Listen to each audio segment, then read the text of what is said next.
ജർമ്മനിയിലെ ബെർലിനിൽ ആൾക്കൂട്ടത്തിലേക്ക് കാർ ഇടിച്ചു കയറി ഒരാൾ കൊല്ലപ്പെട്ടു. 16 പേർക്ക് പരിക്കേറ്റു.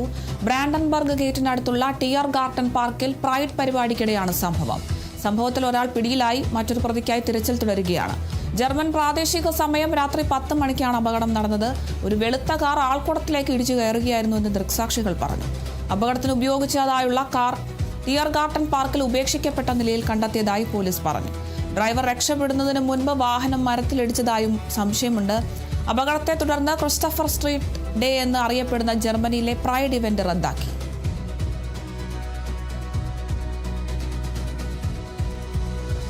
UDF ഏകോപന സമിതി യോഗം വ്യാഴാഴ്ച ചേരും. UDF സർക്കാർ അധികാരമേറ്റ ശേഷം ആദ്യമായാണ് യോഗം ചേരുന്നത്. ബോർഡ് കോർപ്പറേഷൻ വിഭജനമാണ് യോഗത്തിന്റെ പ്രധാന അജണ്ട.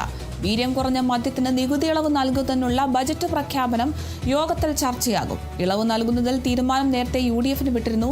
PM ശ്രീ പദ്ധതിയുമായി ബന്ധപ്പെട്ട കാര്യങ്ങളും ചർച്ചയാകും. UDF യോഗം വിളിക്കാൻ വൈകുന്നതിൽ നേരത്തെ ഘടകകക്ഷികൾക്കുള്ളിലും അതൃപ്തിയുണ്ടായിരുന്നു.